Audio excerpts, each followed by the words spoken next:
오늘 저희들에게 주시는 하나님의 말씀은 시편 1편 말씀입니다. 시편 1장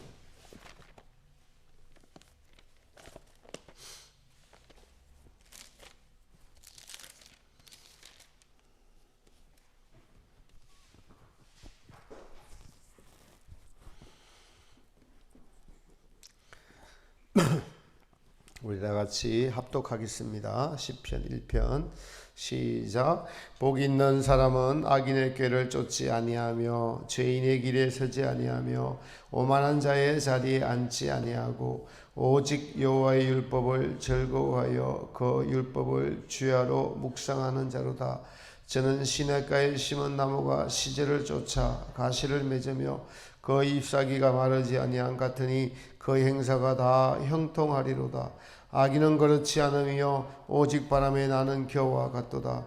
그러므로 악인이 심판을 견디지 못하며 죄인이 의인의 회중에 들지 못하리로다. 대저 의인의 길은 여호와께서 인정하시나 악인의 길은 망하리로다. 아멘. 할렐루야. 예수님의 은총이 주님 앞에 나온 하나님이 특별히 사랑하시는 우리 모든 분들에게 함께 하시기를 예수님의 이름으로 축복합니다. 우리가 인생은 계속적인 선택을 하면서 살아갑니다.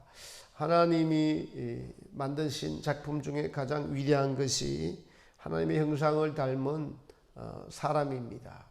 또 이 사람은 하나님께서 자유의지라는 것을 주셔서 하나님은 강제하지 않으시고 우리에게 은혜를 베풀어 주셔서 자유의지로 걷게 하시는 것을 알 수가 있습니다.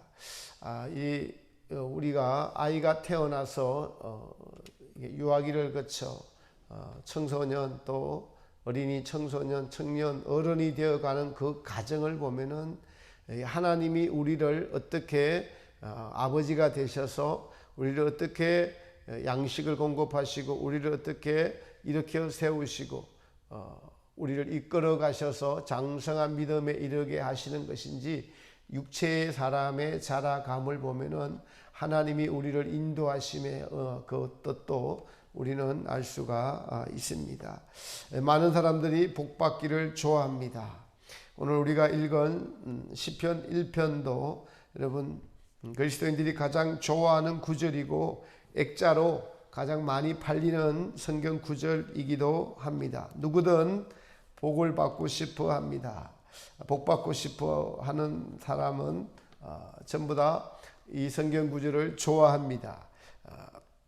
그래서 이 시편 1편의 복은 사실 시편 전체를 이렇게 조명하고 있습니다. 1장의 주제를 딱 던져가지고 복 있는 사람은 이라고 딱 던져놓고 그 복에 대해서 다윗과 여러 그 당시 시대에 있는 사람들이 어떻게 하나님을 만나서 이 복을 1장에 기록된 이 복을 경험했는가 이것을 알려주는 말씀이다라고 알 수가 있습니다. 그런데 복 있는 사람은 이라고 복 있는 사람은 이라고 하고 난 뒤에 긍정을 먼저 말하는 것이 아니라 부정을 먼저 말합니다. 악인의 길을 쫓지 아니하고 죄인의 길에 서지 아니하며 오만한 자리에 앉지 아니한다.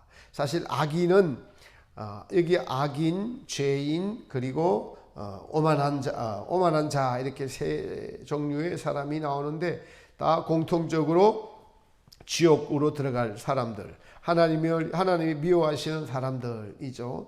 악인은 하나님으로부터 멀어진 자, 그 마음에 하나님의 은혜를 받을 수 없는 자, 그러니까 악인의 꾀를 쫓는 거니까 이 꾀를 쫓는 자는 성도고 악인은 사실은 이 성도를 유혹해서 지옥으로 이끌어가는 자라고 할 수가 있겠습니다. 마귀라고도 할 수가 있겠습니다. 마귀가 시키는 대로 하는 사람이라고도 할 수가 있을 것입니다. 혼자서 망하는 것이 아니라 여러 명을 망하게 하는 자라고 할 수가 있겠습니다.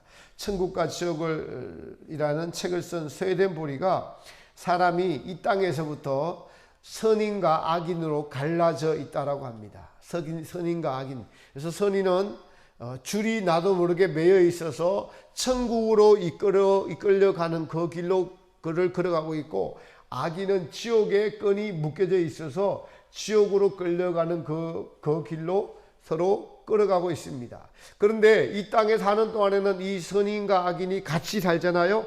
같이 살면서 악인이 선인들을 계속적으로 자기 있는 쪽으로 땡기는, 서로 땡기는 그 싸움을 하고 있는 것이 이 세상이다라고 말합니다. 그래서 사람이 죽으면은 이게 확연히 이제 드러납니다. 지금은 믿는 자와 선인과 믿지 않는 자가 확연히 드러나서 그 가는 길로 이렇게 각자가 간다. 중간 영역에서 그렇게 그 길이 있다라고 이야기를 합니다. 악인은 지옥으로 가는 사람이고, 악으로 점점 가득 차 가는 사람이고, 선인은 바로 우리 안에 마음과 행실이 정결케 되어서 하나님의 선하심으로 가득 채워져 가는 사람이라고 할 수가 있겠습니까? 그러므로 악인의 누구를 깨겠습니까? 하나님의 자녀들을 깬다는 거예요. 악인에 대한 정의는, 그러니까 지옥의 지시를 받는 사람, 지옥 가는 것을 혼자 가지 않고 주변 사람을 데리고 가려고 하는 사람이라고 할 수 있습니다. 그렇다면 악인의 깨는 뭘까요? 하나님으로부터 멀어지게 하는 모든 것들이 악인이 낼 수 있는 최대한의 모든 것이다라고 할 수가 있을 것입니다. 기독교 최고의 변증가라고 하는 루이스라는 분이 이런 우리를 향한 사탄의 속마음 들여다보기라는 책에 이런 내용들이 나옵니다. 거기 스크루테이스라는 것은 상급 악마고, 그의 조카 어무드라는 자는 하급 악마입니다. 스크루테이스가 어무드에게 보내는 편지의 내용에서 사탄의 입장에서는 하나님을 도리어 사탄이라고 칭하면서 이거를 적습니다. 사탄은, 이 원수는 그러니까 스크루테이트가 이렇게 말하는 거예요. 원수는 인간에게 자유를 주고 싶은 욕망 때문에 제 힘으로 해결할 수 있도록 제 힘으로 해결할 수 있도록 계속적으로 그에게 은혜를 공급해 주는데, 자기 힘으로 할 수 있도록 내버려 두기 때문에 우리는 그것을, 그 자유의지를 공략해야 된다라고 그렇게 말합니다. 인간의 자유의지를 존중한다는 것입니다. 그러면서 이렇게 이야기합니다. 계속적으로 신앙의 막연한 상태를 유지시켜라. 신앙의 막연한 상태를 유지시키라. 천국이 어디 있냐, 지옥이 어디 있냐, 그냥 죽음이 있겠지, 이런 것이 신앙의 막연한 상태입니다. 하나님은, 성경은 두렵고 떨림으로 너희 구원을 이루어 가라 라고 말씀하시고, 사람에게 반드시 죽음이 있고 심판이 있고 천국과 지옥이 있다라는 것인데, 있어 나도 알아.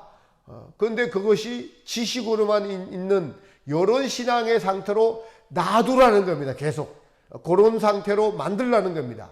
그러면은 그는 천국에 못 들어간다, 이렇게 말합니다.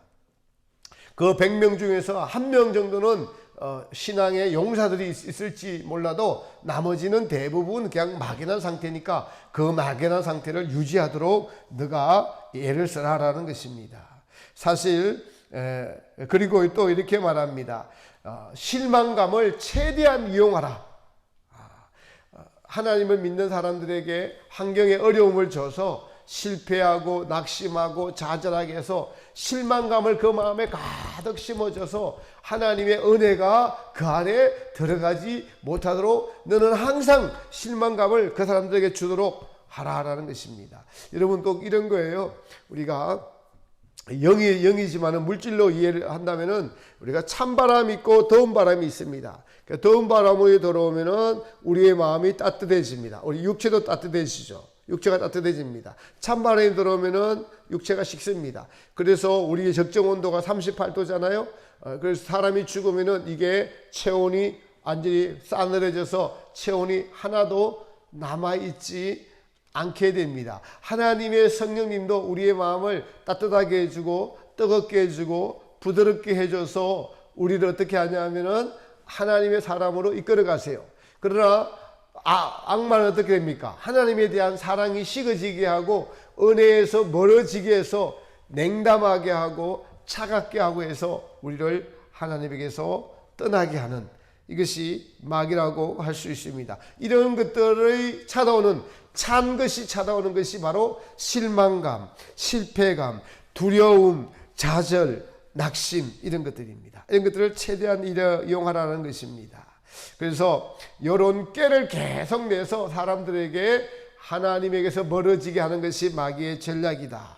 두 번째 뭐라고 말씀하십니까? 오늘 죄인의 길에 서지 아니하고, 악인의 깨를 쫓으면은 죄인의 길에 서 있습니다. 악인의 깨는 뭐예요? 생각이라고 할 수 있다면은 죄인의 길이라고 했습니다. 이것은 길이니까 행동하는 거예요. 그 자리에 서 있는 겁니다. 그 자리를 가는 겁니다. 그래서 악인의 깨는 생각이라고 한다면은 죄인의 길은 행위로 옮긴 것이다라고 할 수 있습니다. 준주성경에 보면 이런 말씀이 있어요. 생각이 들어올 때 딱 그때 물리치지 않으면은 악한 생각은 벌써 마음에 자리 잡은 것과 같다. 마음에 자리 잡은 그 생각은 반드시 행위로서 나타나게 되어 있다. 그러므로 악한 생각이 들어올 때 물리쳐야 한다. 그렇습니다, 여러분. 우리 안에는, 하나님을 믿는 성도들 안에는 옛사람과 속사람이 동시에 존재를 합니다. 그러나 우리 안에는 아직 이 옛사람의 활동할 수 있는 죄가 뿌리 박혀 있어서 누가 더 우위에 있냐라고 하면은 옛사람이 더 우위에 있어요. 그래서 죄가 들어오면은 생각을 물리치지 않으면은 이 죄의 생각이 옛사람하고 합동을 해서 우리로 나도 모르게 보면 그런 악습, 악한 길을 행하고 있어요. 이게 사실이에요. 저도 이것을 수없이 경험했습니다. 그래서 정신을 차리고 깨어서 사랑을 실천해야지, 기도를 해야지, 세상 것을 보지 않아야지, 뭐 이렇게 정신을 차리지 않으면 그쪽 길에 가 있어요. 생각이 들어올 때 이것을 끊어내지 않으면 그 생각을 놔둬버리면 마음에 자리 잡습니다. 마음에 자리 잡으면 죄인의 길에 들어서게 된다라는 것입니다. 여러분, 그러므로 우리는 악한 생각이 들어올 때 물리쳐야 하는 것이죠. 죄가 무엇입니까? 로마서에서는 믿음으로 쫓아 행하지 아니한 모든 것들이 죄니라라고 말씀하십니다. 하나님을 의식하거나 하나님을 인식하지 않고 하는 우리의 모든 것들이 사실은 죄입니다. 그리고 또한 하나님을 인식하고 의식하더라도 죄하고 또 싸우고 있습니다. 그러므로 하나님을 인식하지 않는 모든 것들은 다 자기 사랑에서 나오는 자기 만족을 위한 사실은 죄의 열매들인 것을 알 수 있습니다.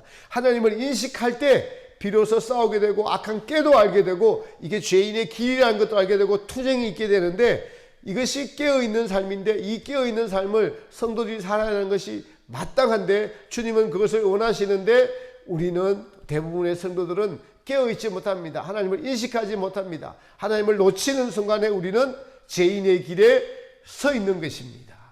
죄인의 길이 여러분 계속 가다 보면은, 사람이 길을 계속 가다 보면 어떻게 돼요? 길이 난다고 하죠. 길이 난다고. 빤질빤질해집니다. 빤질빤질해져요. 길 난다라고 이야기를 합니다. 그래서 그 길이 나면은 어떻게 되느냐? 오만한 자의 자리에 앉게 되는 거예요. 제가 죄인지 모르는 거예요. 그래서 3절에 마지막에는 오만한 자의 자리에 앉지 아니하는 자가 복이 있다라는 뜻입니다. 이게 반질반질한 길이 나 있는 것이 당연한 거기 때문에 거기서 내려올 생각을 할 수가 없습니다. 이게 오만한 자리의 상태예요. 이제 하나님의 심판만 남았어요. 죄인의 길에서는 돌아설 수가 있지만은 오만한 자리에 앉게 되면은 다시 돌아갈 수가 매우 어렵습니다. 악인의 길을 쫓아가지고 죄인의 길에 들어서서 오만한 자의 자리에 앉은 것을 대표적으로 성경에서 설명할 수 있는 분이 바로 사울왕입니다. 사울왕은 하나님이 처음 선택하셨을 때 그는 매우 겸손하며 순전한 사람이었어요. 백성들이 왕을 세워달라고 하자 사무엘 선지자가 제비를 뽑았습니다. 백성들을 모아놓고. 그때 그는 행구 뒤에 키가 컸어요. 잘생겼습니다. 근데 행구 뒤에 숨어 있었다고 해요. 부르니까. 왜요? 나 같은 사람은 자격이 없는 사람이다라고 자기를 낮추는 겁니다. 아주 겸손한 사람이었어요. 그래서 사무엘상 15장 17절에 이렇게 사무엘이 이렇게 말합니다. 사무엘이 가로되 사울왕 당신이 스스로 작게 여길 때에 이스라엘 지파의 머리가 되지 아니하셨나이까? 여호와께서 왕에게 기름을 부어 이스라엘 왕을 삼으시고. 스스로 작게 여길 때에, 겸손할 때에 그를 왕으로 세우셨다. 그러니까 사울왕이 처음에는 겸손한 사람이었어요. 근데 그가 어떻게 타락해 갔습니까? 블레셋 군대가 쳐들어오자 하나님이 택한 다윗이 나가서 전쟁을 이겼습니다. 자기 부하가 나가서 전쟁을 이겼으면 수고했다고 칭찬을 해주고 해야 되는 것이 큰 그릇의 사람이고 왕의 마땅한 마음인데도 처녀들이 노래를 합니다. 다윗이 죽인 자는 만만이요 사울이 죽인 자는 천천히로다. 이 노래 소리가 들려오는 순간 그냥 질투심이 속에서 확 올라왔습니다. 아니 이러다가 내 왕위를 뺏기겠구나. 이렇게 되니까 어떻게 돼요? 이 생각, 그 노래소리가 깨어였어요. 노래소리가 사울을 죄인의 길에 들어서게 했는 것이에요. 여러분, 우리를 칭찬하는 노래소리를 우리는 경계해야 됩니다. 너무 잘생겼다, 너무 이쁘다, 그때 경계해야 돼요. 잘생기고 이뻐가지고 그것이 주님을 향한 아름다움이 되면 괜찮은데 자기를 향한 즐거움이 되면은 이 오만한 자리에까지 가게 되면 곤란하게 돼요. 그래서 미리 우리는 경계해야 됩니다. 군중들이 하는 노래소리에 질투심이 올라왔어요. 그 질투심이 바로 악인이 주는 꾀인 것이죠. 모든 꾀는 보세요. 하나님에게서 오지 않고 사람에게서 와요. 그렇게 가시기 바랍니다. 하나님에게서 오면은 우리를 낮춰요. 하나님에게서 은혜가 오면은 우리를 지켜줘요. 그러나 사람에게서 오면은 뭐가 올라와요? 질투가 올라옵니다. 교만이 올라와요.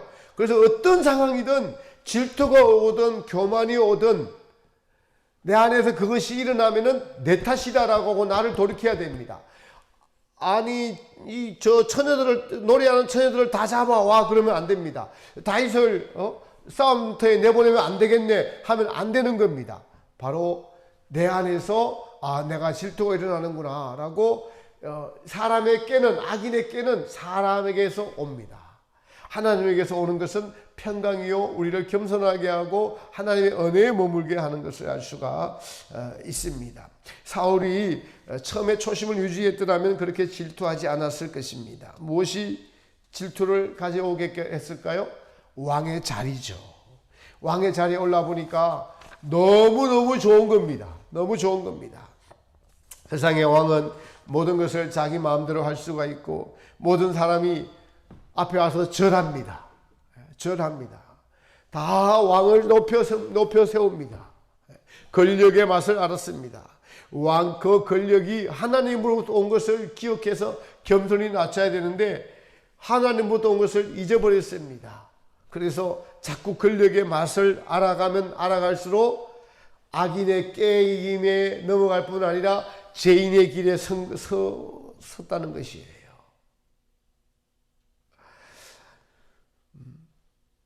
하나님을 잊어버리면 우리는 필연적으로 죄인의 길에 들어서게 되고 죄를 행하게 됩니다. 다윗을 죽이려고 합니다. 쫓아다니면서 죽이려고 해요. 질투심에 눈이 멀어서. 그러나 반대로 여러분 다윗을 한번 볼까요? 다윗은 억울하게 쫓겨다녔습니다. 그래서 사울왕과 몇 번을 조우하죠. 만나게 되죠. 아둘람 굴에서 만났습니다. 이스라엘에 가서 아둘람 굴의 그쪽에 가보니까 아둘람 굴이 있는 곳과 다윗이 서 있는 장소가 보니까 이렇게 언덕이 하나 있는데 말을 하면 서로가 이렇게 말은 통하겠더라고요. 또 한 번은 어떤 일이 있었습니까? 이 사울과 그 왕의 군사들이 밤에 다 잠들었습니다. 다 잠들었는데 다윗이 가서 옷자락을 베어왔잖아요. 그것은 뭘 뜻하는 겁니까? 사울왕을 죽일 수 있었습니다. 그러자 다윗의 신하들이 저 원수들을 하나님이 오늘 우리에게 붙이셨은즉 저들을 죽입시다. 이게 하나님의 뜻입니다. 라고 할 때 다윗은 하나님이 기름 부어서 세운 자를 내가 죽일 수 없다. 이게 다윗의 마음이었어요. 여러분 우리는 우리 같은 신앙은 그런 것도 있으면 하나님의 뜻이라고 얼큰해 하면서 죽여버리잖아요. 다윗은 하나님이 세운 사람은 하나님이 치리할 것이다 라고 하나님께 맡겼습니다. 그러나 사울은 눈이 멀었어요. 무엇이 사울을 눈멀게 하고 죄인의 길에 들어서게 하고 오만한 자의 자리에 앉게 하였나요? 왕위가 주는 즐거움, 왕의 권력, 그 즐거움이 자기 소유가 될 때 그는 그만 오만한 자의 자리에까지 갑니다. 오만한 자의 특징이 무엇이죠, 여러분? 남의 말을 잘 안 듣습니다. 여러분 자신 한번 살펴보십시오. 남의 말에 잘 기울이는지. 오늘 본문은 오만한 자의 자리에 앉았다. 처음에는 악의 꾀를 들었고, 두 번째는 죄인의 길에 서 있고, 세 번째는 어떻게 됩니까? 오만한 자의 자리에 앉았다라고 말하고 있습니다.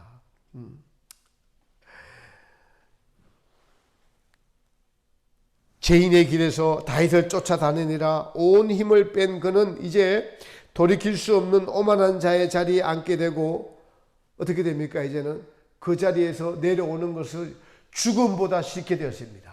그 즐거움이 주는 맛을 알았기 때문에 내려올 수가 없는 거예요. 하나님께서는 아말렉 군대와의 싸움을 통해서 이제 그를 그 자리에서 내린다는 예언을 하십니다. 아말렉과의 전쟁을 시작하기 전에 사무엘 선지자가 와서 예배를 드리려고 했는데 사울왕이 자기가 마음대로 제사를 드립니다. 그리고 사무엘 선지자가 아말렉 사람을 한 명도 사람뿐만 아니라 남기지 말고 양과 짐승들 이것들도 하나도 남김없이 다 쳐서 멸하라고 하는데 그 말씀을 지키지 않습니다. 그리고 책망하는 사무엘에게 핑계를 대죠. 좋은 양을 하나님의 제물로 쓰겠다고 살려두겠다고 합니다. 그리고 그를 이제 하나님이 버렸다고 사무엘이 선포합니다. 그러니까 사무엘에게 막 바지가랑이를 붙잡고 예언을 하면서 이렇게 말합니다. 사울이 가로되 내가 범죄하였을지라도 청하옵나니 내 백성의 장로들의 악과 이스라엘 앞에서 나를 높이사 나와 함께 돌아가서 나로 당신의 하나님 여호와께 경배하게 하소서. 내가 범죄했습니다. 나는 왕의 자격이 없습니다. 이렇게 해야 되는데 백성들 앞에서 나를 높여달래요. 나를 범죄해놓고도. 이게 왜 그런지 아세요? 이제 회개가 안 되는 거예요. 죄인의 길에 있을 때에는 회개가 될 수 있어요. 그런 오만한 자리에 굳어버렸어요. 마음이 굳어져 버렸어요. 이 죄의 즐거움에 굳어져 버렸으니까 돌아갈 수가 없는 자리에 앉은 것입니다. 그것이 오만한 자리입니다. 오만이라는 것이 자기의 지위를 잊어버렸습니다. 하나님으로부터 온 것을 잊어버렸어요. 자기의 처지를 잊어버렸습니다. 누가 사울을 왕으로 세웠습니까?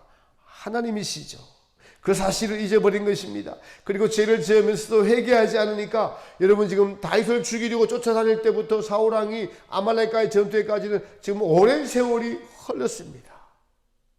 이것이 타락한 인간의 실상이고 타락해가는 마음이 굳어져가는 오만한 자리에 자리 앉게 가는 것을 성경을 사울왕을 통해서 보여주고 있습니다. 이 사울왕이 사실은 마귀의 여러분 모형이라고 할 수 있습니다. 마귀가 이렇게 타락해 갔어요. 또 다른 성경의 예를 한 번 더 들겠습니다. 에서를 한번 볼까요? 에서는 장자였지만은 그의 잘못된 시작이 어디였었습니까? 네, 팥죽 한 그릇 때문에 장자의 명분을 팔았고 실제 장자의 자리를 야곱에게 내주었습니다. 성경은 이 사실에 대해서 이렇게 기록하고 있어요. 에서가 장자의 명분을 경홀히 여겼더라. 그러니까 무시했다라는 거예요. 하나님이 주신 이 유업을 무시했다라는 겁니다. 하나님이 주신 것을 소중히 간직하지 않았다는 것입니다. 여러분, 우리는 하나님을 기이 알고 하나님께서 주신 것을 소중히, 그 은혜를 소중히 여기는 자가 지혜로운 자입니다. 은혜를 소중히 여기는 자. 그러면서 누가 복 있는 자요? 지금까지는 부정적인 것을 이야기했습니다. 긍정으로 가면은 오직 여호와의 율법을 즐거워하며 주야로 묵상하는 자로다. 여러분, 왜 그럴까요? 왜 이게 복된 자일까요? 하나님께서는 우리의 창조주시고 주인이시기 때문에 그렇습니다. 그리고 그분의 입에서 나오는 말씀은 우리를 평안으로 이끄시고 우리를 수렁에서 건져내시기 때문에 그 말씀을 주야로 묵상하는 자가 복이 있다라고 말씀하고 있습니다. 사울왕은 사무엘상 15장에서 이렇게 말합니다. 왕이 여호와의 말씀을 버렸으므로, 이렇게 말합니다. 그러므로 여호와께서도 왕을 버려 이제 이스라엘 왕이 되지 아니하고 당신의 이웃에게 줄 것입니다. 에서도 여호와의 말씀을 경홀히 여겼더라. 이처럼 복 있는 자는 악인의 길을 쫓지 아니하고 죄인의 길에 서지 아니하고 오만한 자리에 앉지 아니할 뿐만 아니라 여호와의 말씀을 주야로 묵상하고 즐거워하는 자입니다. 여호와의 율법을 즐거워한다라는 것은 좋아한다는 것이고, 좋아한다는 것은요, 여러분, 거기에 기쁨이 있기 때문에 좋아하는 거예요. 그 기쁨이 있는 것을 발견하고 체험해야만 돼요. 이것은 성경을 읽는 게 기쁜 일인가요, 여러분? 여기에서 우리의 성도들의 딜레마가 생깁니다. 성경 읽는 것이, 시편의 저자는 지금 기쁘다고 말하고 있지만은 신앙생활을 하고 있는 성도들은 그렇지 못한 성도들이 많이 있습니다. 어떤 분들은 정말 꾸준히 하는 분들도 계셔요. 필사를 몇 번씩 하는 분들 있고, 50번, 100번 하는 분들도 계시다고 해요. 평생을. 이것은 사실은 영적인 성장과도 관련이 있습니다. 사실 하나님의 말씀을 기뻐한다, 즐거워한다는 것은 단도직입적으로 하나님을 사랑해야지 가능해요. 남녀가 사랑하면 어때요? 기쁘기 때문에 자꾸 만나고 싶습니다. 거기서 즐거움이 있습니다. 상대방을 사랑하고 사랑받고 거기에 대한 즐거움과 기쁨이 있기 때문에 생각만 해도 기쁘고 즐겁고 관심을 갖고 메시지를 오나 안 오나 자꾸 관심을 가지게 되고 그렇게 되는 거예요. 그것과 마찬가지입니다. 하나님을 사랑해야 해요. 예수님을 사랑해야지 거기에 즐거움이 있고 기쁨이 있고 그분의 말씀이 이러한가 상고하게 되고 그분의 말씀을 자꾸 마음에 새기고 들여다보게 되고 예수님을 생각하게 되는 것입니다. 여러분, 신앙의 성장은 먼저 하나님이 살아계심이 먼저 이것을 체험해야 되는 것입니다. 그 살아계시고 그리고 우리를 구원하셨다는 것, 그 구원하심이 하나님의 사랑으로 시작됐다는 그 사랑을 깨달을 때, 그 사랑을 체험할 때 그 사랑이 고마워서 세상의 맛, 세상의 사랑을 이길 수 있는 힘이 거기서 오는 거예요. 그 구원의 기쁨의 사랑을 그 체험이 없으면은 우리는 율법을 주야로 묵상하며 그것을 즐거워할 수가 없어요. 왜냐하면 이 세상이 주는 기쁨은 반드시 우리를 죄인의 길에 들어서게 하고 자꾸 우리를 오만한 사람으로 만들어 갑니다. 하나님을 사랑하고 그 구원의 기쁨을 즐거워하는 성도가 몇 프로나 될까요? 날마다 성경을 상고하고 그 성경대로 살아가려면 우리는 사실 내면에 피나는 싸움이 있어야 합니다. 이것이 사실입니다. 이거를 지은 다윗도 사실은 피나는 싸움 끝에 이러한 말씀을 여러분 시를 적을 수 있었던 것입니다. 다윗이 자기 목숨이 위태로우니까 피난을 갔습니다. 그래서 아기스 왕 앞에서 아기스의 신하들이 전쟁이 일어났을 때에 이 다윗을 놔두고 가니까 저 다윗이 장수인데 우리를 뒤에서 치면은 배후에서 치면은 어떻게 합니까? 라고 하니까 저자를 죽여야 됩니다라는 이야기를 합니다. 그 소식이 다윗에게 들렸어요. 목숨이 경각에 달렸습니다. 그러면 하나님 살아계시면은 하나님께서 목숨을 지켜주시겠지 이런 믿음이 안 됩니다. 그러니까 다윗이 어떻게 했어요? 침을 흘리면서 미친 척을 했어요. 살아남으려고. 그 당시에는 여호와의 말씀이 없었습니다.